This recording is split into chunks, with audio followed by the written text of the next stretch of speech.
ang mga may kapangyarihan at yung kanilang pagiging makasarili ang naging tama. At lahat tayo naging mali. Kulong kayong lahat.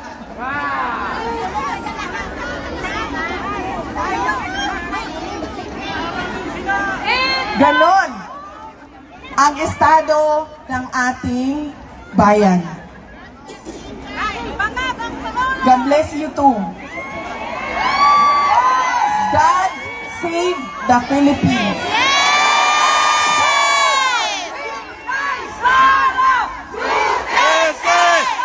Inday Sara Duterte!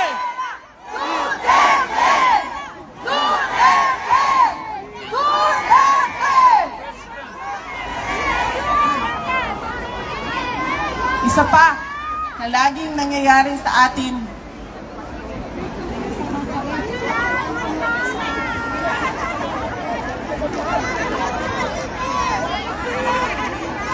taon-taon, alam natin na pabalik-balik ang bagyo, ang baha, ang lindol, ang pagsabog ng bulkan, ang landslide.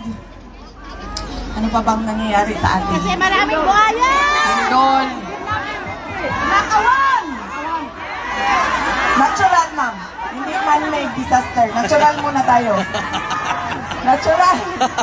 Taon-taon alam natin na nangyayari ang mga natural disasters.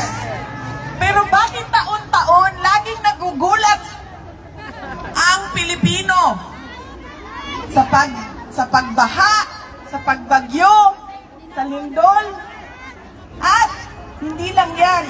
Pagkagulat natin, sira-sira lahat, hindi na makabangon ulit. Because of the education. Kung maalala ninyo, nagkaroon ng malaking lindol sa Cebu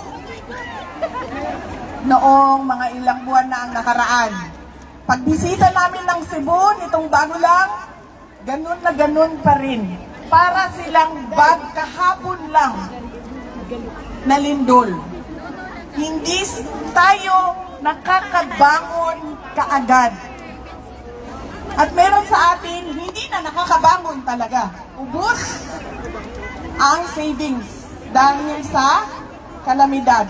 Taon-taon, ubus ang gamit. Isa yan sa mga pangyayari sa ating bayan. Natural, man-made ba? Man-made disaster. Ano ang man-made disaster? Patayan po. Napakataas ng petty crimes sa ating bansa. Bakit? Paikot-ikot lang din naman yan. Madali lang siya maintindihan. Kapag walang oportunidad ang tao, wala silang trabaho. Kapag wala silang trabaho, nagnanakaw sila. Kasi yun yung pinakamadali para sa kanila. Dagdag mo ang illegal na droga, nagkakaroon na ng mga crimes against person. Rape, patayan, kidnapping. Ganon ang nangyayari sa ating bayan. Hindi lang tayo bugbog sa natural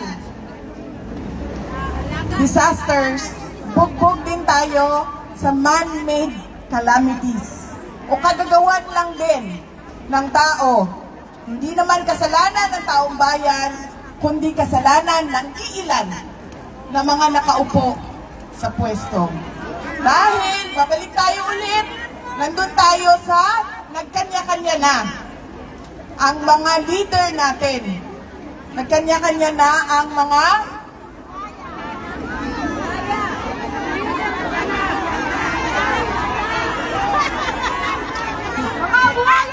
Philippine crocodiles.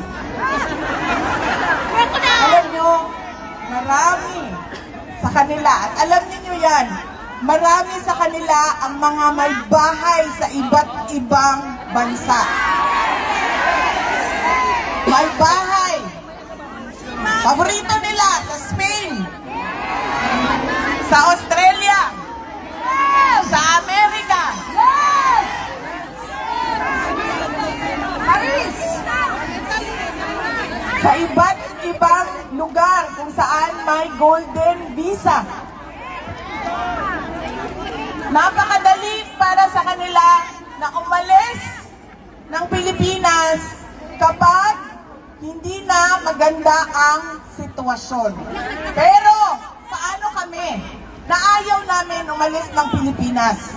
Paano yung mga pamilya ninyo na hindi makaalis ng Pilipinas? Iiwanan na lang tayo na magtiis sa kalat na ginawa ng ilang Pilipino lang na makasarili ang kanilang interes. Dahil wala silang pakialam kung anong mangyari sa ating bayan. Dahil napakadali para sa kanila. Ilang milyon, bilyon.